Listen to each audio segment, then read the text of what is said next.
প্রিয় সাংবাদিক বন্ধুগণ, আজকে আমাদের এই ট্রাইব্যুনাল 1-এ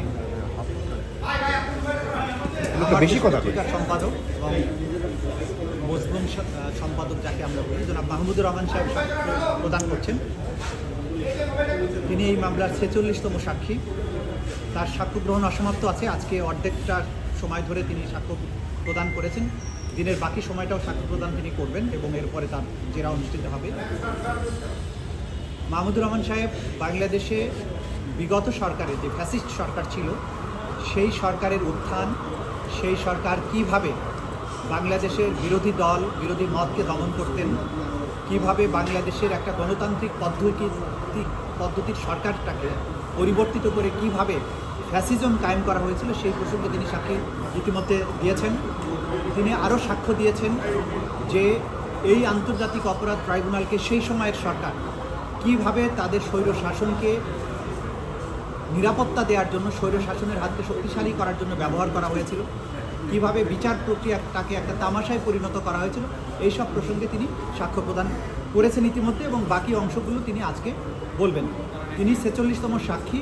তার সাক্ষ্য গ্রহণ শেষ হওয়ার পরে আমরা আশা করছি আর 2-1 সাক্ষ্য প্রদান করার মাধ্যমে এই মামলার সাক্ষ্য গ্রহণ সমাপ্ত হবে এবং সাক্ষ্য গ্রহণ সমাপ্ত হলে বিচারের যে নিয়মতান্ত্রিক যে প্রক্রিয়া আছে সেই প্রক্রিয়ায় বিচারটি সমাপ্তির দিকে ধাবিত হবে। এটাই আজকে আপনাদের কাছে বলার মতো বিষয়। উনি অনেকগুলো প্রসঙ্গ এনেছেন, ধীরে শেখ হাসিনার উনি কীভাবে ফ্যাসিস্ট হলেন অথবা ট্রাইব্যুনালের বিচার বিভাগ কীভাবে ধ্বংস হলো, পুরো বিষয়গুলো সেনাবাহিনী কীভাবে বিতাড়িত হলো, এগুলো যদি বলতেন ট্রাইব্যুনালের। যে আপনারা সবাই জানেন যে তিনি আসলে পটভূমির ব্যাপারে সাক্ষ্য দেবেন।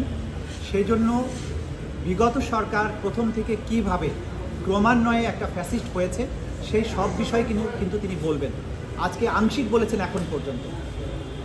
বিডিআর হত্যাকাণ্ড, শাপলা চত্বর হত্যাকাণ্ড এবং বিচার ব্যবস্থাকে ধ্বংস করা, এই কয়েকটা উল্লেখযোগ্য বিষয় বলেছেন। হিটলার যেভাবে দমন করতেন প্রতিপক্ষকে, এই সরকার যে আগের সরকার যেভাবে প্রতিপক্ষকে দমন করতেন, হিটলারের মতো সামঞ্জস্যতা আছে, সেগুলো তিনি বলছেন।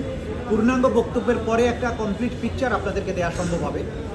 শেষ সময় বিশেষভাবে তিনি যেটা বলেছেন যে আদালত ব্যবস্থাগুলো যে তার ইশারায় চলতো এবং আদালতগুলো যে তাদের কৃতদাসের ভূমিকায় অবতীর্ণ হয়েছিল সেই বিষয়গুলো কিন্তু তিনি বলার চেষ্টা করেছেন।